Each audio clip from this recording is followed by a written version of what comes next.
prove himself. Or you'll see two leading men in a film, you know, that have kind of parallel roles. Well, didn't they change roles? They did. Well, actually, my grandfather said, you know, he when he read the script, he said, I would love to do it. He said, you know, but I don't want to play Gil Westrom, which was ended up being Randy Scott's role. He said, you know, I don't want to blow my image on one of my last films. He said, I've built up this good guy image through all these years. Randolph Scott had played those types. Yeah, and he didn't really want to tell Randy, because Randy's kind of the one that brought the project to him, you know, and he didn't want to say too much, and he said, see what Randy wants to play, and Randy looked at it and said, I've been playing the good guy so long, it'd be kind of fun to play the bad guy, you know. So, well, you know, but he wasn't really a bad guy. No. He was a good guy that went astray a little bit, you know. It was a meaty role, but they were great, and they fit the parts. Perfect. Absolutely perfect. It wouldn't work the other way. I mean, I think they ended up with the parts they should have now, played. So. There's word that it was originally scheduled to appear, that John Wayne was going to be doing it. Have you heard that? I have not heard that story. I heard that. I don't know. I don't know. I have not heard that story, to be honest with you. But they recommended that. Richard Lyons, who produced the film, as I understand it, was the one that wanted my grandfather and wanted Peckinpah as the director, you know, and had to fight the studio, because Peckinpah was an unknown in those days, you know, and he had done some TV stuff, but this was really his first big feature, and Richard Lyons had to fight the studio to get him, and he ended up getting everything, you know, which worked out perfect. But Burt Kennedy played a role in that too, you know. He was kind of the one that kind of finessed the whole thing with the roles and all that sort of thing. So how did your dad and Mr. Scott get along with Sam Peckinpah? Because he was an interesting character. Well, my grandfather said they got along really, really well. I mean, you know, Peckinpah, I think, he said he was very hard on on crew. I've heard the horror fired stories. people right and left. L.Q. Jones has some great stories about it. But I think, you know, it was early enough in Sam's career, Peckinpah's career, that in far enough, you know, my grandfather and Randy Scott were well-established stars by that point, and I think he had enough respect for them not to try and inflict some of his evil ways on them. And he was a great director. I shouldn't say that, but he had a way of being hard. I heard he had a bus on call at all times. He did. Yeah, from what I understand, anyway. And of course, that film, you know, he got very upset with the studio because they started doing principal photography up at Mammoth Lakes, and then it snowed. They had this big snowstorm, and the studio didn't want to waste any time, so they called Sam back and said, you got to come down here. And they finished the film in Malibu Canyon, and which, when you watch the film, you'd have no idea that they blended it really well, but a lot of that shot in Malibu Canyon, you know, and in the Santa Monica Mountains right there. But he was really, really upset that they called him back and that he didn't get to do all that he wanted to do in Mammoth Lakes. Well, that's, you know, pretty strong for him to come out like that, because this was his break. LQ has a great story, you know, when they were riding the bus back, and he said Sam was so mad and they just played poker all the way back, you know, and Sam evidently took LQ for a lot of money on the way back down, but you've probably heard all the stories. I've heard a lot of them. It's great stories, and then to get LQ, I think it's LQ that does the great Strother Martin imitation. Yeah. Because they, you know, work hand in hand. But how did your dad? How was his relationship off the screen with Randolph Scott? They were friends. I mean, you know, they didn't spend a lot of time together, but obviously had known each other for many, many years. Because he was a great businessman. Well, holy smoke. Only actor to be admitted to Los Angeles Country Club, you know, because they considered acting a scum career, you know, but they would not let actors. No, they would not admit actors. But he was the only one. But it was based on his business acumen and the fact that, you know, he had made so much money. He bought a lot of real estate in the right areas of Los Angeles, you know, and did really, really well. So what was why? I mean, actors obviously were very, for the most part, successful, well-to-do. So what was the premise that they based it on, that they would not let an actor in? You know, something must have happened along the way. And it very well could have. I don't know what their criteria was for not allowing them in, or for allowing the people that they did allow in. But they had a rule that no actors. So you could be an actor, but you had to be a really good businessman. He was the only businessman slash actor I mean, that's probably changed to now or in later years, but at that time he was the only one that had been admitted.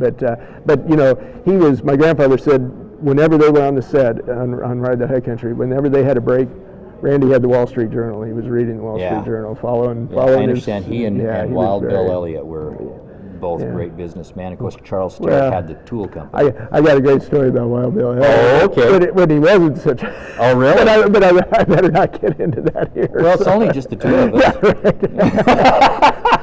We'll keep that between us. Okay, well, we'll save that for when we're off here. Yeah. Well, at least you'll think we're off. Yeah. The tricks you play, man. Yeah, well, I've played a few. Now, with Ride the High Country, or not Ride the not High Country.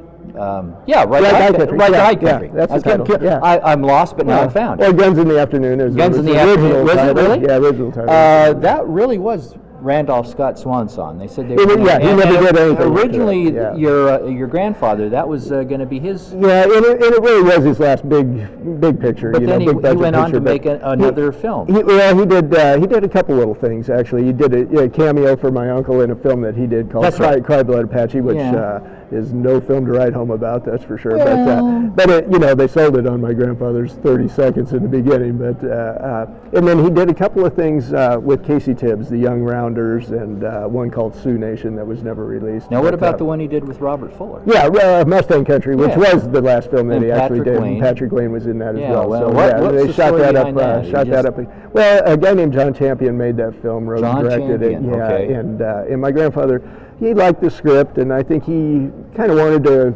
have one last round with in front of the camera, and it was a good family script, and he had a lot of grandkids around at that point, and I think he thought it was good family fare that could go out, and it was a good way to kind of have a good one last send off, and he wanted to help John Champion kind of get established and help him out with some of that stuff, and they went on location, and fortunately I got to be on location with him. We went up to Canada, and he had a great time making it. And now, was that Patrick your first time on location? Yeah, that was, which was great. So it'd been great there with Patrick and Bob. Yeah, well, that was the first time I met those guys. Yeah. So, which was is that where you got your taste for the entertainment business?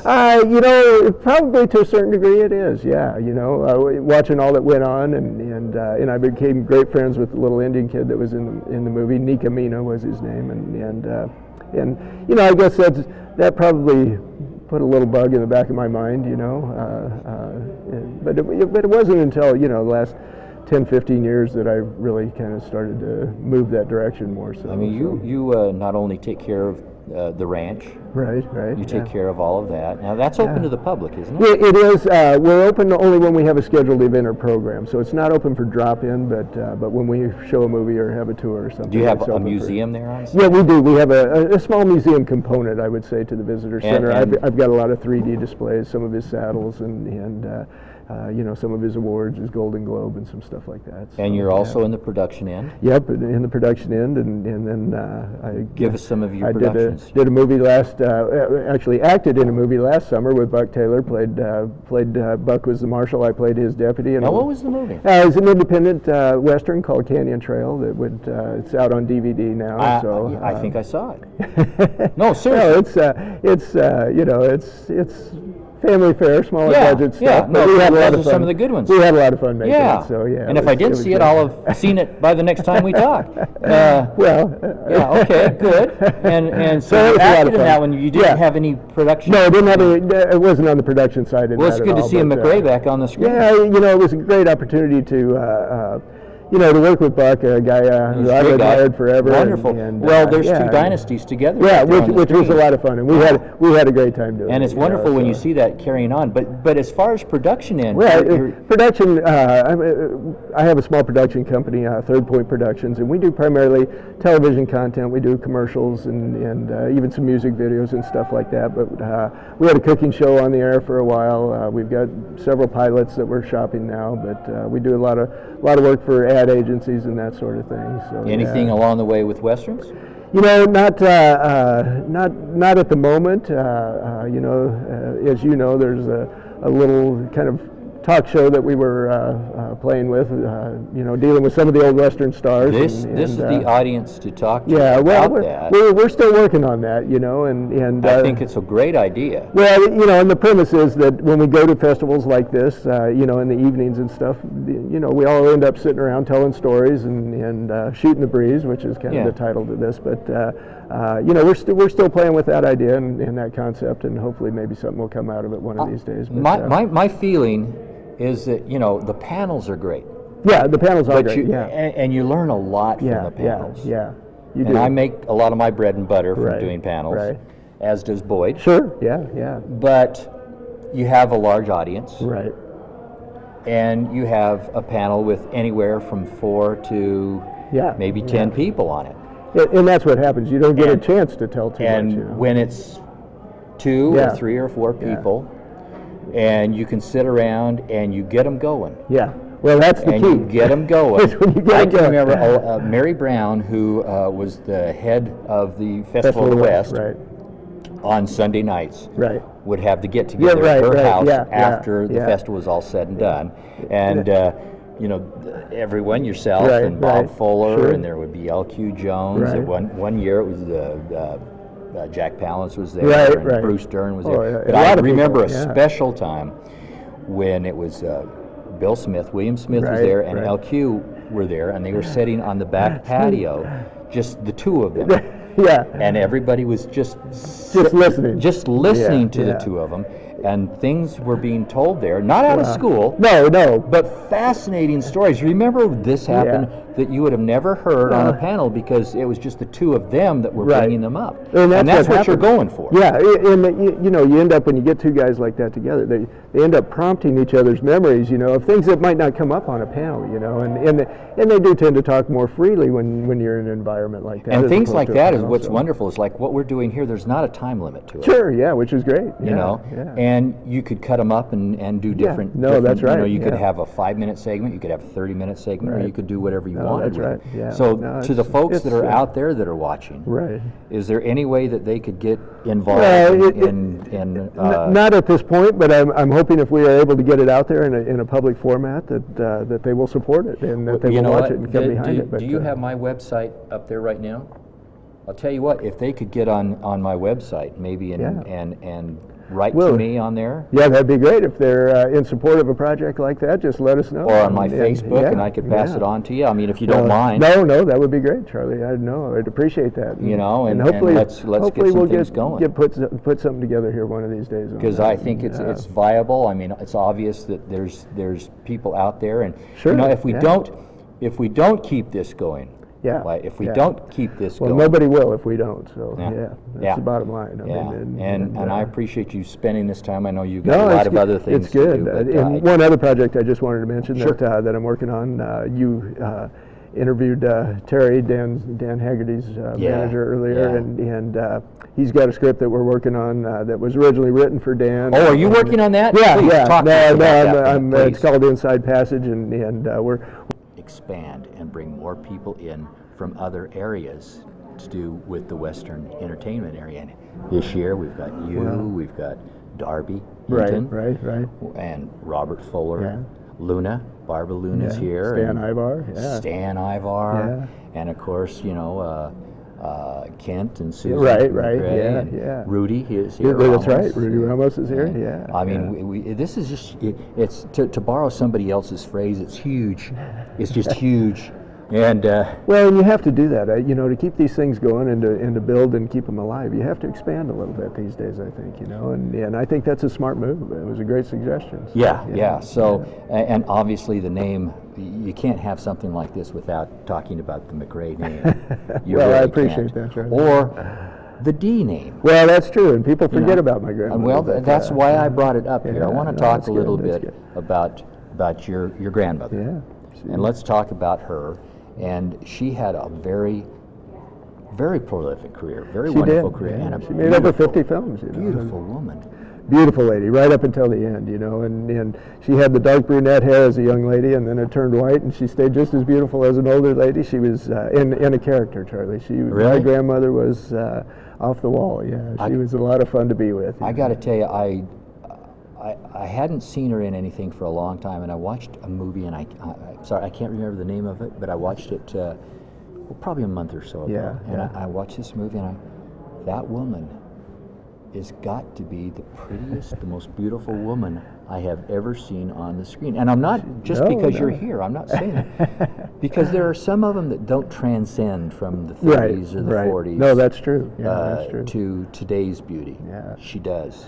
You know, the beautiful hair, and she had the beautiful hair, and she had the beautiful face. Well, she had some great facial features, you know. Yeah, and I'm trying. I wish I could think of what the movie was. But not a Western. No, it wasn't a Western. Yeah, one of her earlier ones. Yeah, no, it wasn't a Western. It was an earlier one. Not with John Wayne.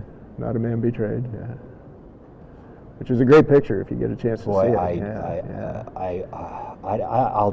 I'll let you know. I'll go back through her list and see what it was, but just beautiful. No, anyway. You know, funny story though. A.C. Lyles, who worked for Paramount for many years, who was a good friend of everybody's in Hollywood, but he and Bob Hope, and A.C. told me this story. He and Bob Hope were standing in a room one day, and there was a bunch of actresses in there, and might have been the commissary. I don't recall exactly where it was, but he said, Bob, write down who you think the prettiest lady in here is. And he said, I'm going to do the same, and then we'll switch and see how close we are. But sure enough, they both wrote down Frances D. So, which was a great story. And AC said she just stood out like a shining light amongst everybody else. You know? I remember a layout, it might have been 20 years ago, maybe even longer, of women from that era that were still with us. Life magazine. Was it Life? Yeah, Life magazine. And you were talking about the white hair, beautiful, and she was just, like you said, she was just still absolutely gorgeous. She was almost more stunning with the white hair than she was with the dark hair. And that goes a long way, because I got to tell you, but you know, how did she and Joel meet? I mean, you've told this story many times, I'm sure, but then I want to go back into her career a little bit. It's kind of an interesting story, really. I mean, the first time they met was actually, she was doing a photo shoot down at the beach in Santa Monica, and of course in those days they did the photo shoots for the swimsuits in the winter so that they would be in the catalogs for the summer, you know, so it was kind of a cold day, but she was down there with a couple other girls, and they were you know, in their bathing suits and taking pictures, and the photographer noticed my grandfather over there playing volleyball, beach volleyball, which was a big pastime of his, especially in those days. And the photographer asked the girls, "You want to come and meet Joel McRae?" You know, and my grandmother said she didn't really care one way or another, you know, and my grandfather had gotten up late, had a scruffy beard, you know, and they went over and took a few pictures, but she didn't think much of it, you know, and didn't think much of it. That's the way it usually starts out. Yeah, and then the next time they saw each other was at a stoplight in Beverly Hills, and my grandfather looked over at her and kind of smiled, and he said she turned her head and kind of stuck up her nose and drove off. Oh. So, but then they ended up doing a picture together, the Silver Cord, and they had got to know each other a little bit, and he told her that he had horses, you know, and she envisioned these polo ponies and this and that, and finally they got together. He took her out to the ranch, and they were ranch horses, and just down to earth, and she realized that he was not, you know, this big star that she thought he was, and that he was a pretty down to earth guy. Now, was Joel already established? He was more established than she was at that point, and he had done quite a few things. So this was, you know, early 30s. So so he was fairly but as along. of yet, he was not the big cowboy star. No. He was more established. No, he hadn't done a Western at that things point. Like this. Yeah, not even Hitchcock at that point. You know, just a lot of those 30s, you know, drama things that they did, and some of those little comic farces, you know, that were popular then. But no, he had not really done a Western yet. And so he really didn't do a Western until Wells Fargo, which was 1937, with my grandmother, and they were already married at that point. But they did 2 pictures before they were married, and then he fell head over heels for her, and he said he couldn't eat, couldn't sleep, you know, and she had gone to New York to do a film with John Huston, actually, or Walter Huston, I guess it was, and he said he couldn't. He didn't know what to do without having her around, so he got on the next flight, and he hated to fly, but he got on the next plane to New York, and they ended up driving up to Rye, New York, got married, and well, you know, when you talk about what year was this? You say 1933 is when they got married. Up there? Yeah. Well, you got to think about back then. we think about just getting on a plane and flying now, but it back wasn't then, the same way. that No. was like the beginning of commercial flights, was it not? Yeah, it was. Yeah, right towards the beginning. Yeah. And so that would have made any of us nervous. No, and it especially made him nervous. He brought the train back. So, yeah. Well, and he brought her back with him, right? Well, she stayed. They went on a short honeymoon, and then she stayed to finish the picture, and then he came on back because he had work to get back to as well. Well, But, I think but I then would she have came probably back, taken so. a longer trip back.